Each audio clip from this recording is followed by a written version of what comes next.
I am Marty Simpson, and I am going to be in Green Bay, Wisconsin, live at the Cup of Joy, March 11th. And I thought in order to promote that, I would do an episode of Marty's Hang Time.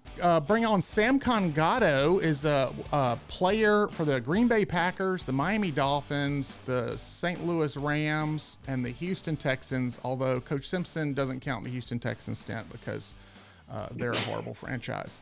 And as proven by the previous couple of 10 to 12 to 15 years that they've existed. But anyway, that's just my own bitterness towards that because they didn't use him properly. And I did have a moment in time when I flashed back to my parents that complained about playing time and stuff because I wanted to roll up in on the general manager of some of these NFL teams and be like, you're really not utilizing this kid like you should be. And my dad was like, Marty, they probably know what they're doing there. It's the Green Bay Packers. They're kind of a storied franchise that won a few Super Bowls and know what they're doing. So, and if you can hear that giggling in the background, that is young Samkon Gado, who is Sam Gado to all of us who know him and love him. Boom. There we are. Samkon Gado, everybody. Hey. This is awesome. Look at all that applause you're getting. My fans love you. Yeah. So there you are. You look good, Sam. I'm so happy and so proud of you. So we didn't get to visit that much, but Sam has agreed. This is Samkon Gado to all of the Green Bay faithful out there who are going to watch this later. And you got to know, Sam, everybody knows who you are. I did shows in Green Bay a year and a half ago and told Samkon Gado stories on stage, and I had like 15 people at the merch table. I remember that season. He was the only good thing about 2005. So... And then you said back then in interviews, I want to go on to be a doctor. And everybody's like, oh, that's good to say. You're like 23 and you're in the NFL. And now you're joining us from your doctor's office, man. That's so cool. Like I taught you in 7th grade. And now you're an MD doctor. Tell us a little bit about what you've been up to. Absolutely. No, it's been a great time. It's been a hard time. It took a long time to get here, but I'm in Lynchburg, Virginia. I am in a small, moderately sized ENT practice out here. We went to Charleston, did medical school there after finishing playing. Then we went to St. Louis and did residency, which is kind of where you get your training and stuff. And then after that, you get your real job. So, spending close to, 30 some odd years in school, finally deciding to actually get a real job. And that's going I like well. I like how you said residency. That's kind of where you get your training and stuff, like explaining to your old football coach what a residency is. I appreciate that. Yeah, that's great. I guess, medicine is his own language. So, but it's been pretty good. Actually, right now, what we're doing, practicing, I just finished the surgery this morning and I actually had a cancellation, which is why I'm actually able to do this now. Because I've got comedian friends and you're a legend to my friends. This is like just a montage. I'm not going to lie. This was like probably my laptop screensaver, desktop for 4.5 years, maybe. And here's a tiny little picture of the exact amount of recognition the Rams deserve based for having you. And Steven Jackson never came out of the game and just got tired after 38 carries, which good for you, Steven Jackson. You elongated your NFL career to 2.6 seasons that were relevant by never coming out of the game. And you can hear Sam laughing in the background. We're going to get to Sam in a second, but I have never in my entire life, Sam, worn another man's football jersey. And I just want to give you the credit for the first time ever. I actually didn't even know this existed, but in 2005, I set up Google alerts on the name Samkon Gado. So anytime you were in an article, I would get a little email. There's an article for Samkon Gado. I had to turn them off because you're in thousands of stuff. But apparently one of my old logins still had that. So I got a notification that a Milwaukee reporter, like during COVID, was selling vintage Packer jerseys, and one of them was a Samkon Gado jersey. I have been looking for those because now I've got. I never cared for them. I was like, you know what? I don't want my own jersey. I had two. Right. They were given to me, and I gave one to my best friend, and I gave the other to my mom and dad. Who is that, Jay? Yeah, Jay. and he ended up Yeah. putting it in his basement. I was a little salty that he would. It was all framed and all, and he put it in his basement. And I was like, dude, man, just give it back then. But now I, Now you have none. yeah, no, You yeah, like now I want have one for the none. MD office, right? Yeah, You well, need the but then Hall I Wave got jersey.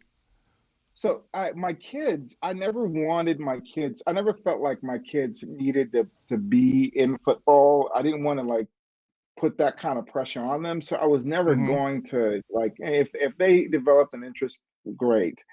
But this year, we've now that I've actually got time to watch games, I've been able to follow the Packers, and so they've watched, and now they actually like the Packers, and so they want it's I don't know what it is, but they've known that I've played football, but finally it's starting to click that Dad actually was one of those guys that used to play on TV, and so Right. now they And they're want my young enough jerseys. to where like it Yeah, wasn't a big deal until this year kind of thing.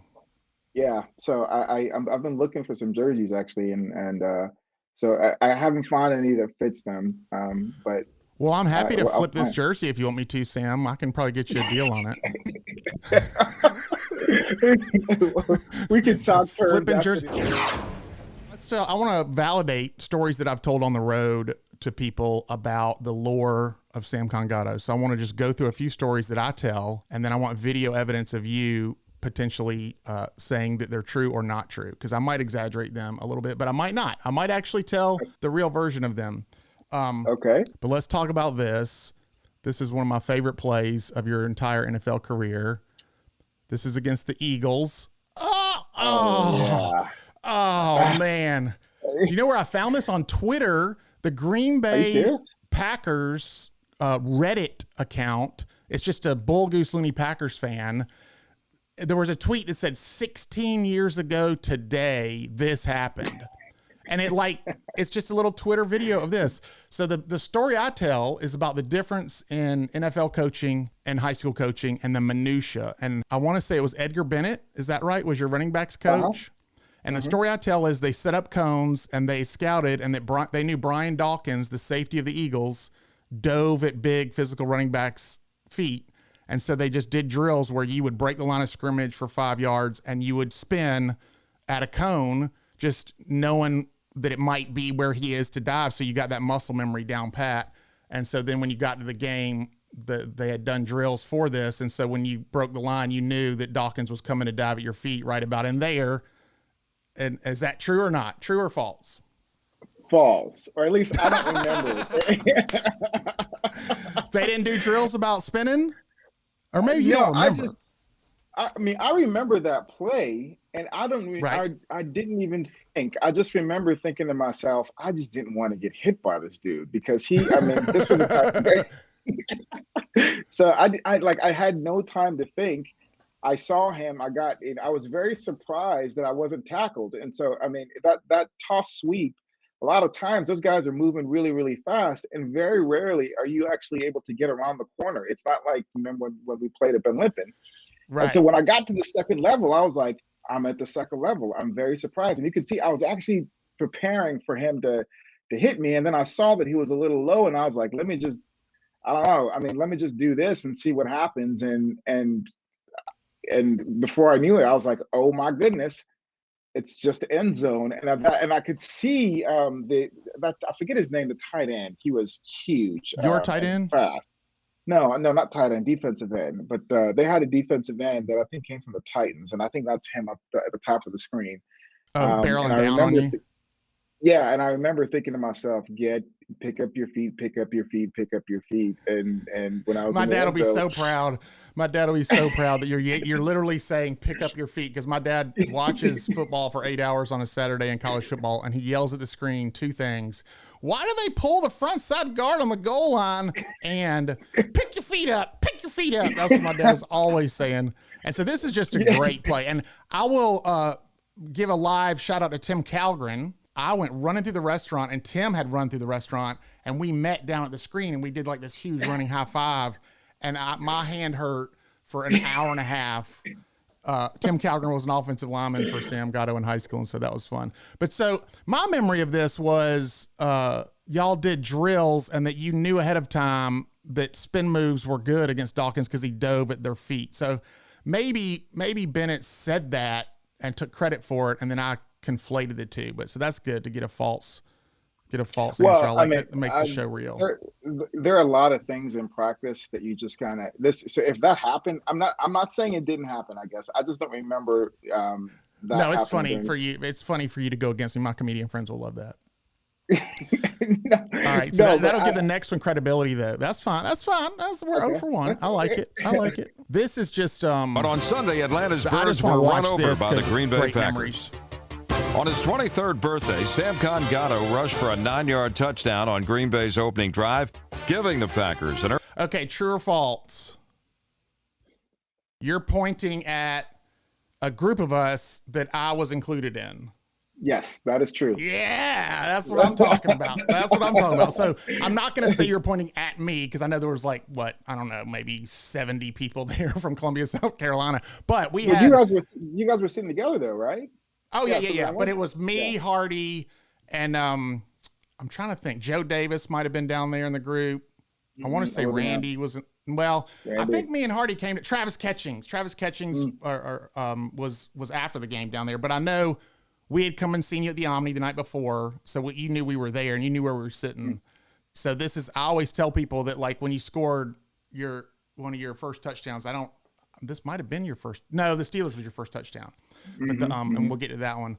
But I was always like, we're up there pointing, and Saragusa before the game found out where we were sitting. Mostly because Hardy was like, you need to go down there to Saragusa and tell them where the high school kids are sitting.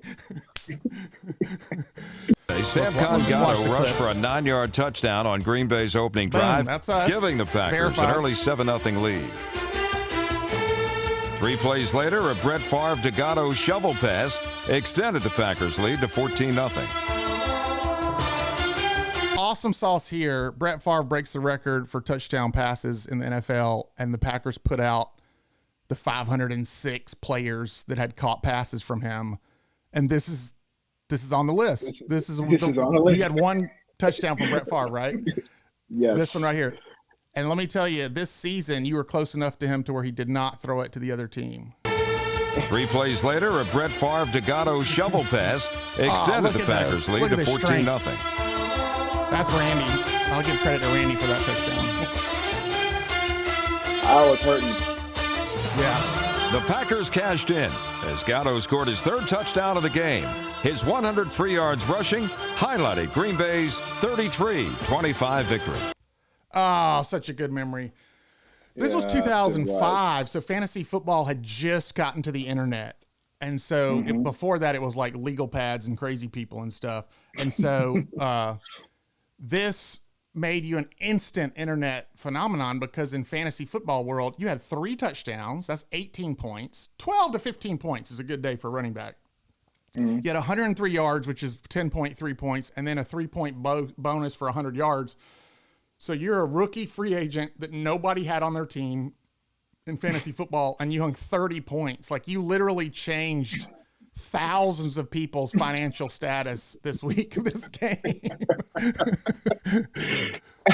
Honestly, Coach, if you heard how many times people came up to me and said I was on their fantasy team that year, oh man, I almost wish that I got like a small percentage because a lot of people come up and say, "Yeah, I remember you. Yeah, you were on my fantasy team that year." And I was like, "Yeah, I saw none of that." So that's great. You're in the ESPN Fantasy Hall of Fame. I didn't have time to pull the graphic, but the ESPN Fantasy Football Hall of Fame, I forget what they call it, the out of the blue or newcomer or something like that. But yeah, it happens every year, and you get mentioned every year.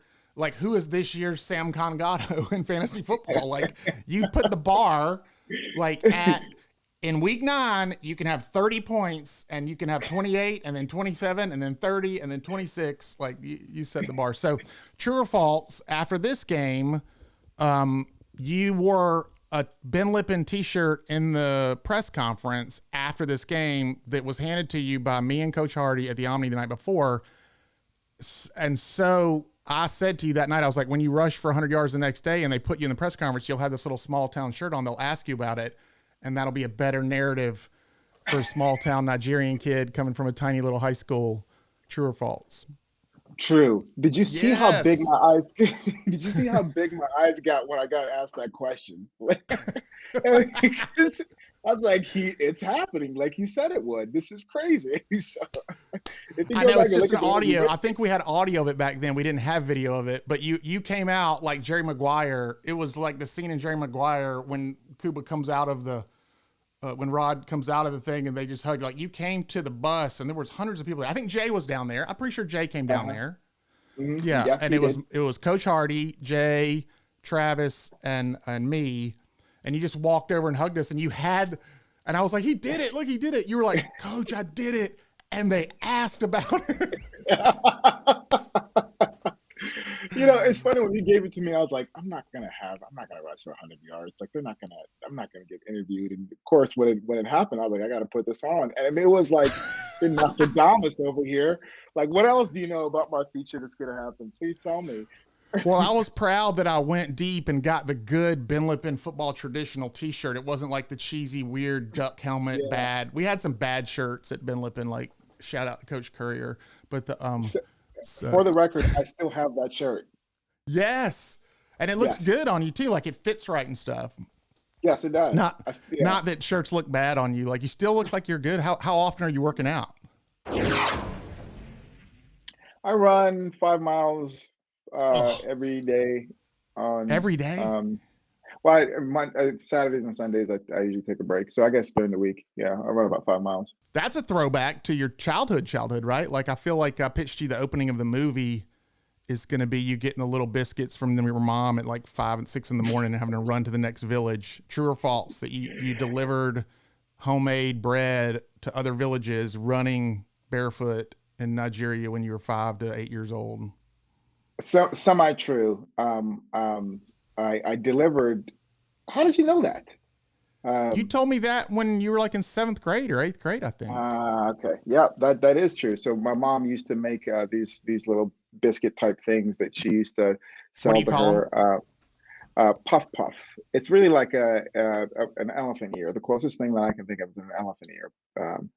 But they're small little breaded bites of it, right? They're like chicken nuggets to the chicken to the elephant ear. Yeah. Correct. And so we used to help her sell those. Every once I wouldn't be surprised if we used to deliver them. I don't remember, but I remember we used to help her sell them at the schools. So yeah. Well, maybe your mom said at the trip, because we're going to get to the clip where I took your mom to the game. Maybe your mom told me that's where you learned how to run fast was because you would come get these. Because I think she made them that night in your apartment before the game, maybe when she came and visited you. So. Well, she would remember that. She would remember that because that happened when I was like 3-4 years old. She would remember that more so than I would. So if she told you that, then that's true. So right. So she said that she would hand you a basket, and I think Ruth also. So I think you had. Yeah, she had a little like. If people watching, that's his sister, his older sister, and so they would run. So the opening of the movie that I'm still working on writing and pitching is that there's a little village, and I don't know how villagey it was. Like, I don't know what it looked like. It was villagey. It's dirt roads and adobe houses and like okay. Correct. Because in the movie, it's going to be like way out in the Serengeti and like crazy Africa. Like, okay. That's what it is. Good. Then we don't have to lie about that. That's great. So but no, it's gonna have the cute little 4-year-old Samkon like getting out the window, and his mom is like taking him out of the oven, putting him in the window, and then you take him and you sprint, and the dirt is like flying from your feet, and the camera is like shooting down on your feet as your feet run, and then that like morphs and goes into like Nikes at Lambeau as it zooms back. Wow. As like Samkon hits the screen, and it's just like Samkon.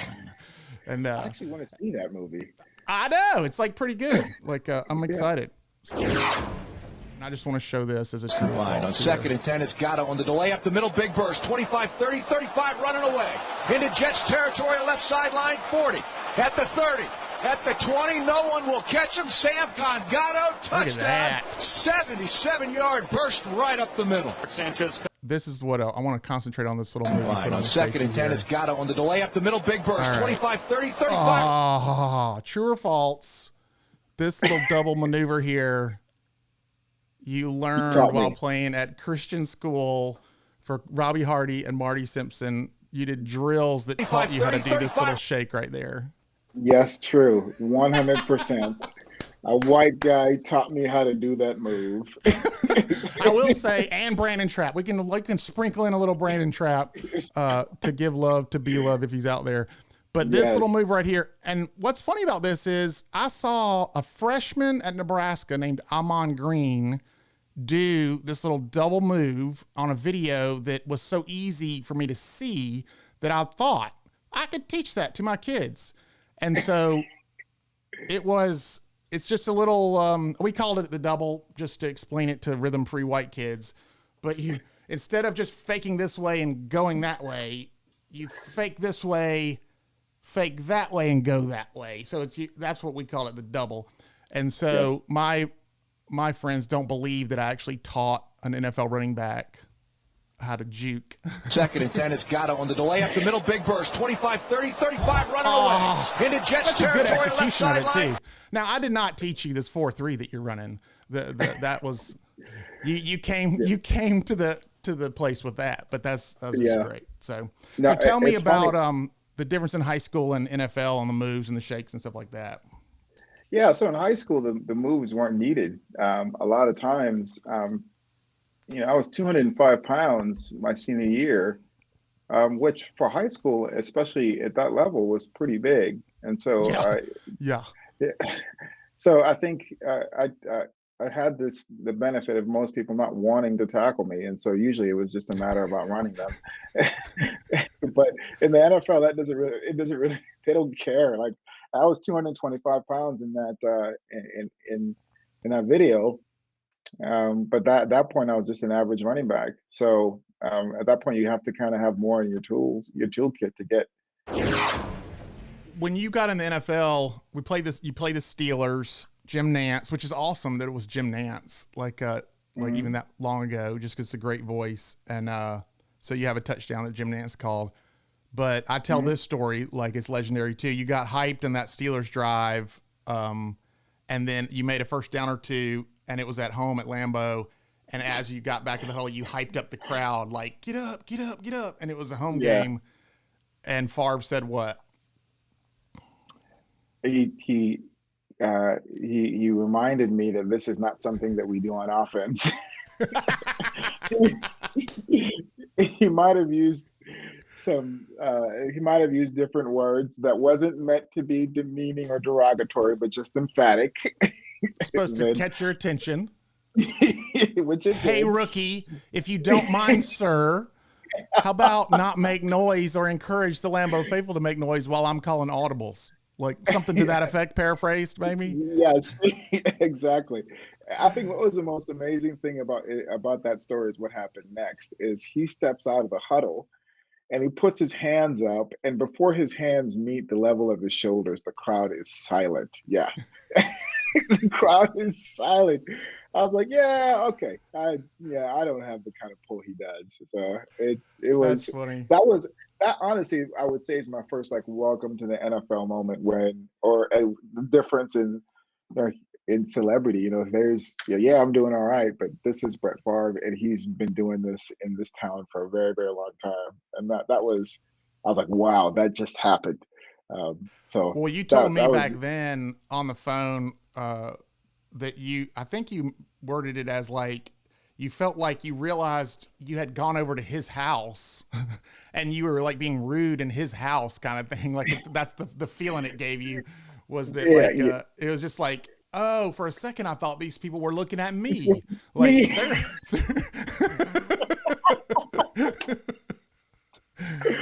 and also I retell it, I might embellish this a little bit, but I like the Favre aspect of, because this is true that he was really cool to you, right? Like he was a great teammate and really super cool. He was fantastic.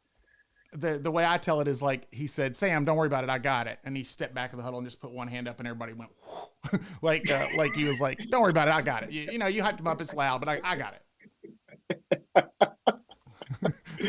Oh, that's pretty close to what happened. That's pretty close to what happened. It was amazing. He was such a cool guy. I loved playing with him. I loved being in the huddle with him. He was, he was just a funny dude, and he just didn't take himself too seriously, but he was good still. So Yeah, I and I actually think miss it. that you actually miss him, is what you said.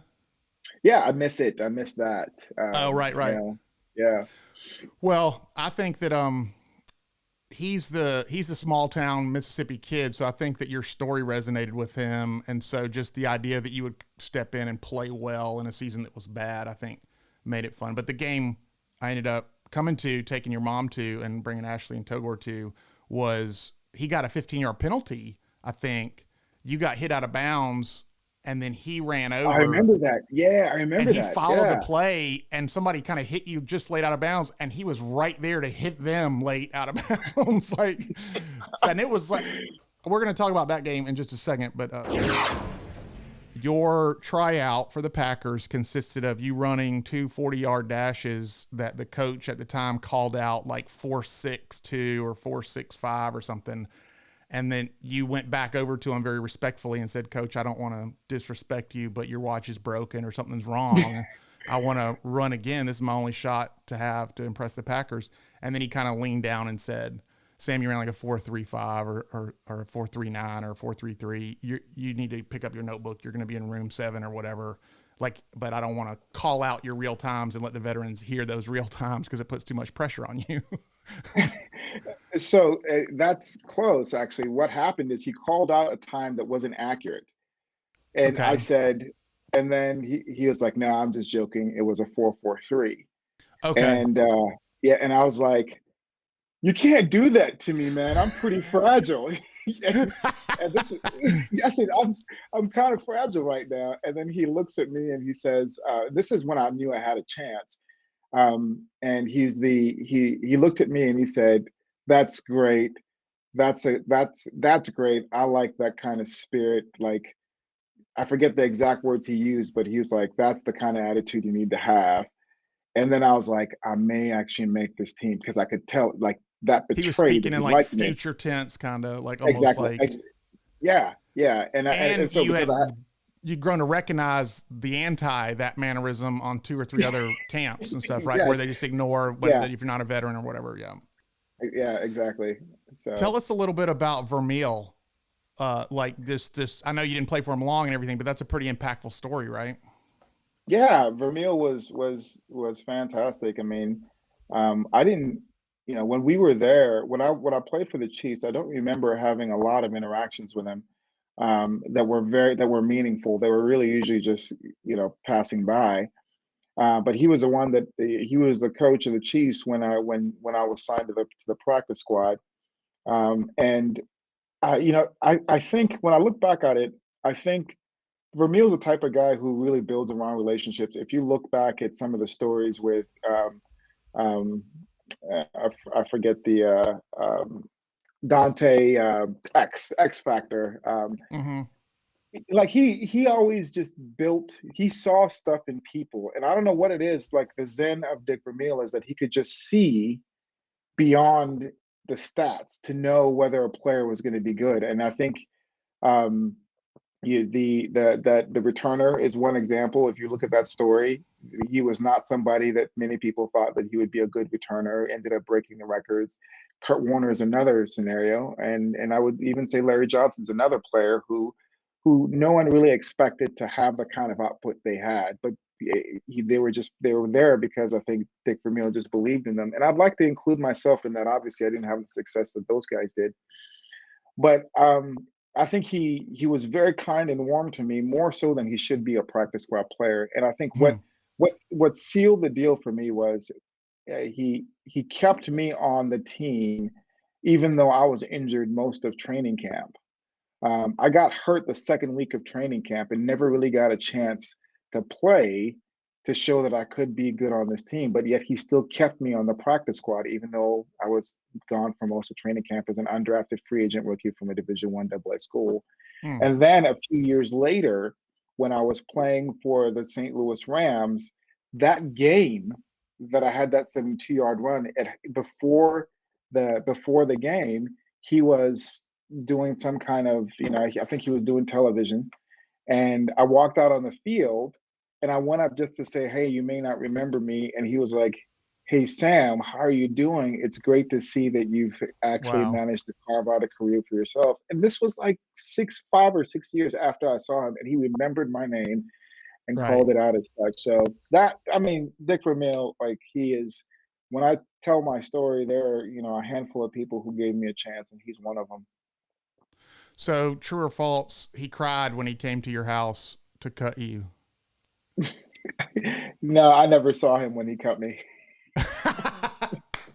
In the movie, he's going to come to your house to release you and tell you inspiring words and tear up. That'll Yeah, be a narrative that we stretch a little. But honestly, yeah. would you rather him come to your house and cry, or to make the 4 phone calls that he probably made on your behalf? Which would you rather have? Uh, Because he probably went yeah, back to his office when he cut you and called 2 or 3 teams, right? I'm pretty sure that happened. yeah. Well, I don't know whether he was making those calls, but the GM had Or definitely that. I mean, Al, I what was was his name? Al Al somebody. Saunders. Yeah, Al Al Saunders, Saunders. yeah. His offensive coordinator, who is why I was actually, he was the. I think he's the biggest reason why I ended up playing for the St. Louis Rams that year because Did he was the he offensive was at St. coordinator. Louis? hmm Okay. hmm I never put that together that you got back around with Al Saunders. I probably knew it back then and then just was still angry that you weren't playing enough for him. But Yeah, I actually called him. I called him up when I was out of football in 2008, and I just said, I'm available, and I would love a chance to play for you." And then a few weeks later, I got a call saying, "Hey, come up for a tryout," and they signed me. you have how many children? I've got 4 kids. You've got 4 kids and you're happily married to Rachel, Rachel. And you've been married how long? going on 12 years, so 11 and a half. Okay. So true or false, you took traditional sex education from Coach Simpson and successfully applied it to have 4 children. Yes, true. For a while, I had no kids that had graduated from Ben Lippen that had any children. And I used to say that I think that I did my job as a Christian school teacher teaching sex ed because none of the boys had any kids. So done. I did it. That was what they wanted me to do. But that's Yeah, just funny. that Like was I jokingly say that I taught sex ed to NFL Rookie of the Month. So it was, that I remember that. That was like in 7th grade in like in Mrs. Olshine's class, if I remember correctly. shout out Miss Olshine, Rachel Olshine. Yeah, the female teachers that I had to share the classroom with would stay for the first 5 minutes thinking it was their planning period and that they could last. And about 5 minutes in, they would just awkwardly get out and walk away. Like, I can't stay in here anymore. This is. Oh, That's good stuff. I yeah. remember that. I'm going to tell you ahead of time that had you not had 170 yards rushing on Sunday Night Football on television at home for Lambeau, I would have regretted everything about going to this game. It was the coldest I have ever been in my entire life. My wife agrees, but you came through in flying colors with not only a great game, but probably the single greatest live football play that I've ever gotten to witness and be a part of. And so it was, I want to say it was like -3 wind chill factor, but it was like 12 degrees or something. But it's on the list of one of the 20th coldest games in Green Bay history, I think. Really? It was cold that day for sure. Yeah, and I it think it was was snow. 90 It was degrees. snow Yeah. all over the ground. They had to move the snow off the field and dumped it, and they had to move it off the bleachers. So there was big piles of snow in the bleachers on the sides and stuff. And so you probably were so nervous and just ready to play football that the cold didn't matter because you've been practicing it and stuff. But at Correct. halftime, Ashley and I both went to the bathrooms and independently, without even speaking to each other about it, got on our backs, took our shoes off, and put our bare feet up into the hand warmers while I was lying on the floor in the men's bathroom. Like, this wasn't like state-of-the-art stadium carpeted. No, this was like concrete, looked just like the state fairgrounds. And they're all looking at me. I'm like, it's cool. I'm Samkon Gado's high school coach. I'm from You South put my name Carolina. out there. Yeah. Oh my So God. let's say true or false, you would share with me some of the game plan stuff beforehand the night before, 2 nights before, formations wise, to give me like a heads up on when you might be getting the ball and stuff like that. So I would know a little bit ahead of time. Yeah, true. We definitely talk shop. And part of it was really just to, what in high school, I didn't understand football. I just did what you told me to do. Right. But part of it was really just to say like, "Hey, coach, I can talk football now." That was. You're like, hey, look, this playbook is way thicker than the one you gave us, coach. No, no. Yeah, it's just part of it was like, hey, I can actually talk schemes and actually talk the football language now. So that it was really just to say, hey, I'm a little grown up. Are you proud of me? Oh Type. yeah. Yeah, Well, Sam, we were proud of you. yeah. My biggest overriding sensation I had that whole little 8 weeks you're with the Packers, and you were with the Packers a year, but that season part of it, I was waking up in the middle of the night with dreams of having called South Carolina and the coaches finally saying, you know what, Marty, we'll take him. And I was like, thank you. And I would hang the phone up and then I'll be like, wait a second. He's with the Packers. Like, because I just had like 2 years of my life calling coaches and saying, I don't know about this private school South Carolina football. He's got so many stats, they don't seem real. And I was like, they're real.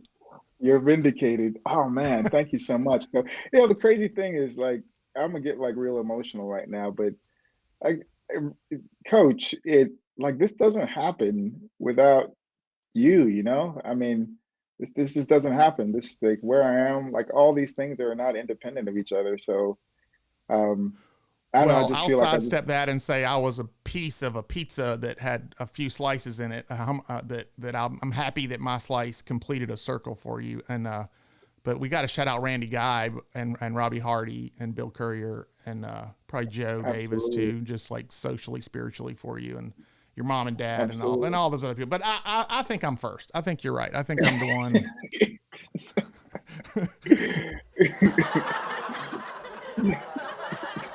Okay.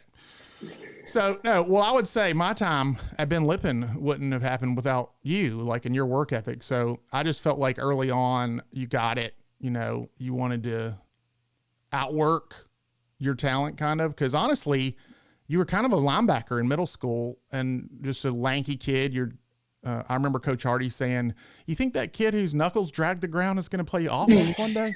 Like in 7th grade, you had long arms that were very. Yes, I did. Yes, I still have long arms to this day. They're kind of my insecurity, Like I look at myself. Great. No, that should be your thing. Like the claw. We called you the claw in the headsets on tackles. Like it was amazing.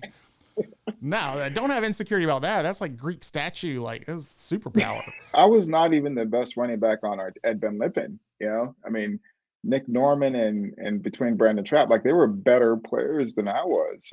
So that's just the truth. I mean, Nick was an amazing talent. He was faster, he was quicker, and he was just a more natural athlete. And Brandon Trapp was just a better athlete than all of us. So yeah, yeah, he was. So I mean, you think to yourselves, if those guys don't leave, you're not forced to kind of have to contend with a knuckle dragger as a running back, But still, nonetheless, it was a lot of things had to happen, and I'm glad it happened the way that it did. Because well, I don't see a scenario where you would have come through Ben Lippen and not gotten the ball a handful of times through the game, Mm-hmm. and you're plenty talented enough. But you are right that I kind of describe you looking back over the history of football as like I feel like Ben Lippen and the Packers were the only teams that recognized that you weren't like in the Barry Sanders tree of low to the ground, thick-thighed, quick twitch running back. You were in the John Riggins, Larry Zonka camp of like, if there's 12 Levite tribes of athlete, like I wanted you running a straight line, and I wanted no one to touch you for the first 10 yards of that. And I felt like we had a shot, like you were going to score. So And then I feel like the NFL teams are all about trying to find the quick scat back kid, and That just was not me. And that's why I hated Houston, because they just didn't see that they could just block down and kick out, and they'd be fine. Like, but Yeah. Block down, kick out. I mean, if you look at Green Bay's running plays, almost all of them are literally just block the people this way and have one guy block the other guy that way, and then you're supposed to run through the crease that it creates. Your mother and Togor actually were at this game and flew up there with us, and Ashley was at this game, and we're going to show the play, and I'm going to show it in its entirety because the announcers are so great. The announcers cut in talking about Aaron Rodgers. So they show this shot of Aaron Rodgers on the sideline, and he's young, and they're talking about these funny statements that they say about him. So I want the crowds to see that. Let's just see. And I also think it's an advantage for Aaron Rodgers to sit for a while. He'll have a long career here. I mean, if he plays well in Green Bay, he'll be here a long time. Sure. You look at Brett's career, and most guys will play 10 years. It's a chance for him to learn the professional game from one of the really true pros. Okay, so Big 71 is in at right tight end, which you had told me the night before. You're like, Coach, whenever 71 is the extra lineman that comes in, those are plays you need to pay attention on. And so right about here, I see 71 come in the huddle. And I think this is the second play he was in or tuned in. And so Beerman is coming up, and then these 2 or 3 women are getting to the game late and are trying to get in front and like walk past your family and me and Ashley. And I as you start running, I stand up and like box these women out because this is what I saw developing. Optimistic about next year if they get all their guys back, the people that were injured this year. And how about Samkon Gado? R.W. McCorders can't catch him. And Samkon Gado has just gone 64. Let's just watch the whole little clip here just because I love it. You think Mike Sherman's becoming a believer in him now? He's a pro player. You know what? They've been putting in Kevin Berry, number 71, and let him play the tight end. They opened up that whole right side. Samkon Gado got to the outside, and he was gone. What great patience. A lot of guys would try and cut this up. Look at the patience he has. Stretch it out, stretch it out. Stay behind Mike Flanagan, number 58, your center, and then show him some speed for a guy that's 225 pounds. Tell you what, R.W. McCorders can run, and he couldn't catch him. Yeah, but look at these guys. They're blocking up inside. Look at Donald. And the Packers get a touchdown. But this, I want to show Favre getting excited. So they cut. Favre goes nuts and then points at the coach as if to say, I told you this kid could run. I don't know if that's what he's really saying, but in my brain, that's what he's saying. He's like, you called it. We called it. This kid is good.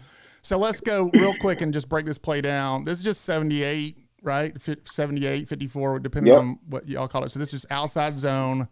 Yes. So huge shout out to Vontae. This is one of the best fullback lead blocks ever. Yes. So I thought the play was over.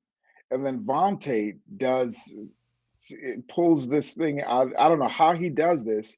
He's able to just get enough. And actually he cuts I think the safety, and he then knocks out somebody else. I don't know who it was. And then that's when I was like, oh, okay, this is like, I see grass.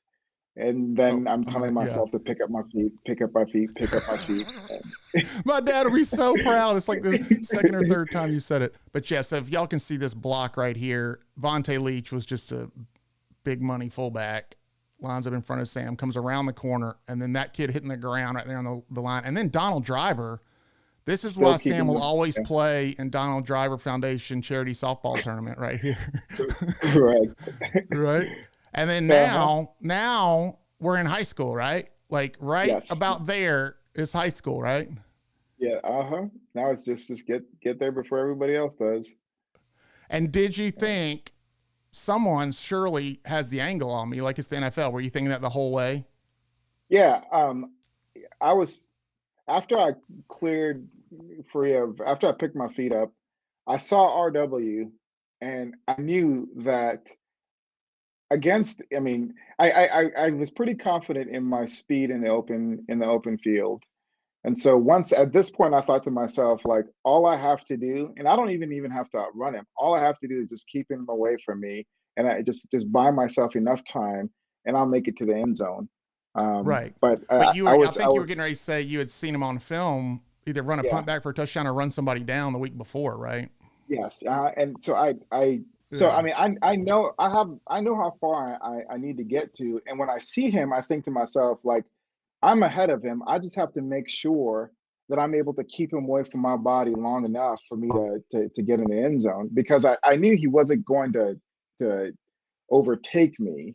Right. But he could get close enough to maybe trip me up or push me out of bounds. And I didn't want that, because at this point I was gassed. I was like, I just want Right. to get Well, you off can the see you field. stumble. You almost could stumble, like do the tired stumble of like the we'll call it the Daniel Jones stumble of the, I don't know Yeah. if you know that clip where he was just Yeah, wide open for no, the 80-yard touchdown and it was yes. like sniper. Yeah. Got But so him. you can see that right here. You're like, I'm going to score in Lambeau. Oh. Like right then you bout stumbled. And then it was almost like, thank goodness this was 65 yards and not 73 yards, because I think you would have just pummeled on the one. But so now let's go back though and not forget, I didn't want to start with it because I don't like to start negative, but let's talk about this Lambeau leap here. Like, Okay. All right. So yeah, I want to rewind for the crowd. Against the Steelers, your first touchdown, you hit your knees and you praise God. You thank God for all the opportunity. You didn't take the Lambeau leap, which was heck of respectable. And then now we go 64 yards, home game, division rival, get a chance to do it.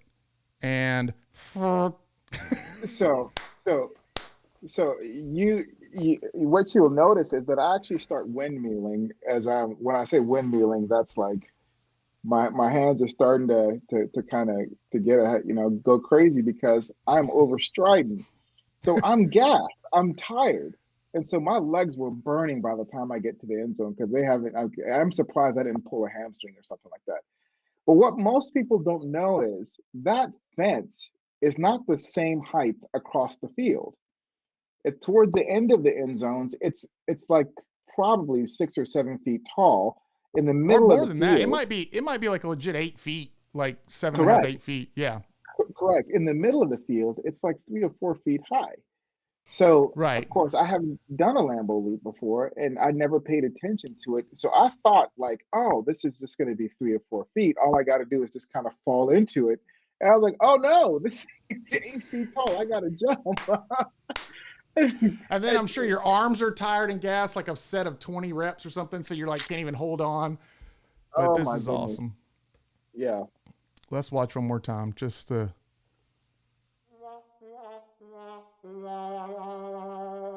But how about the greatest run of your career and God just saying, stay humble, Sam. I'm got you. Like, this is. they pulled me up. Like, it was so Look, crazy. Donald Driver is back there like, why he's trying to jump right here on the fence? Like, you can see Donald Driver like not even run there to get with you. Like, he's like, oh, this guy. Up here, we're sitting with your mom, and we didn't gotten to be friends with the beer man, and we gotten to be friends with the shirtless crazies. And when this happened and I boxed those women out, I didn't actually box them out. I moved my leg in front of them to box them out, but I didn't. I like kicked this woman and launched her into the row in front of me. But I then reached out and grabbed her and kind of hugged her and snapped her to my hip, and then jumped up and down for the duration of this 64-yard run with this like 30-year-old good-looking black woman on my hip, and then turned to apologize to her. And she was like 8.5 months pregnant. Like, and it was one of the linebackers' wives. And you came to me after the game and said, Coach, did you grab somebody's Papinga? Somebody, I don't remember the guy's name. It might not have been Papinga, but it was like one of the linebackers that was like, yeah, I think your high school coach like hugged my wife during your run or something. Yeah, I forget who it was. We had several good linebackers then. But yeah, but that's true. That's true. Yeah, you got a true there, an official true that happened. Oh, absolutely, that did happen. It was funny as you were telling the story. I was like, yeah, you were probably that was before you even mentioned that it was a player's wife. I was like, yeah, if I remember correctly, that was a player's wife that you were groping. But because I was very lucky to have anticipated, because I just saw them coming up the thing, and they were like young, good-looking African-American women that were put together, and I'm like, we're in the family section. they're somebody. I knew they weren't nobody, but they were late to the game. I'd like to put on the record, this is in the middle of the second quarter. They were very late to the game. And 71 was in the game. Like, so I had all of my poker tells, Sam is going to do something big. And so they're like coming through, and I wasn't going to be like seeing your best run through like 5 women like go in front of me. So I just stood up and was like, box out. Dude, oh no. It was the best. I mean, in coaching, it was like a couple of runs in high school, a couple of plays as a player, and this run are like what I think about when I think about like my involvement in sports. And so I'm glad a lot of kids will make it to the NFL and never get a chance. And you not only got a chance, but you got to take advantage of it a few times, and at least one time on Sunday Night Football in front of everybody. You were there and saw it in person. And brought your mom. True or false, your mom walked on the field at Lambeau. Yes. Yeah. We have a picture that I value to this day that would not have happened if you just didn't make that happen. So. Well, we did like do the Robbie Hardy, Marty Simpson of just like, we're just going to go down the field. Like, what other time are you the high school coach of the kid who had 170 yards in the game? Like, so, and then the Erickson Stadium guys all had the walkie-talkies, and the stadium was kind of clearing out, and we heard like 100 walkie-talkies be like, we got Samkon's mom coming on the field. Like, that's fantastic. So we saw you after, and we're like, we took pictures on the field. You were like, what? They don't let you do that. I can't believe, and I mean, that was a special time. That was a special time, and I kind of wish my dad was there, but he missed the whole thing. But at least Mom got to see a lot of it. Nigeria, right? Mm-hmm. That's a pretty good excuse. Yeah, no, I mean, I would say so. Well, shout out a little bit. Give me like the 30-second pitch of your new ministry that you have with your sister, and then we'll have a clip of that can just be part of promotional things and everything. And so he's gone on from the NFL to finishing doctor school, finishing being a doctor, or starting being a doctor, actually in a practice with his college best friend, blocking tight end from Liberty, right? Yep. Or catching tight end, tight end. Yeah, catching and blocking. Yeah. Yeah. Give me, Coach, can you give me 2 seconds? Yeah, sure. Yeah. This is how this works. So I'm going to be a professional and switch to another scene. So Sam had to step away just for 2 seconds, and that's the way that works. I'm going to actually mute him too, so you can speak freely, Sam. I'm muting you. Oh, what? Oh, don't be a smart aleck while Sam is on the thing? Okay, all right. I'm giving myself advice there. What? Okay, all right. That's good. You got a patient? Yeah. So I have I actually have to go. Yeah. Awesome. Well, that makes it real. So you go be a doctor, and we'll be in touch soon. To the people at Cup of Joy, guys. Sam did this especially for you. So buy tickets to my show on March 11th. All right. Thanks. I really have to go. Go. You're out, man. All right. Yeah. Go get. All right. Bye. Go get. Thanks, Sam. All right. Bye. Did y'all see that? Sam Gado's a doctor, and he got called away for an emergency right at the 1 hour mark. That's good. So that was our live episode with Sam Gado. Everybody, how cool is that? And we'll probably do it again. But that was just a lot of fun to relive a lot of the moments that I had, and a lot of special times that I had with the young man, Sam Gado. And look at him. He is 30-something years old, he said during the show, 16 years after his playing career has been over and done, and he's a doctor, an ENT frontliner for COVID, married with 4 kids, and you pray that you have kids to coach and to love like Samkon Gado, and I did, and I was blessed for it, and hopefully you were blessed by watching it and learning a little bit from him. So we'll have him back on to talk about his ministry that he's doing, because it's really awesome what he's doing, building healthcare for people in Nigeria and whatnot, and started a foundation with his sister, and we'll get that back on the show the next time he's on. Thanks, everybody.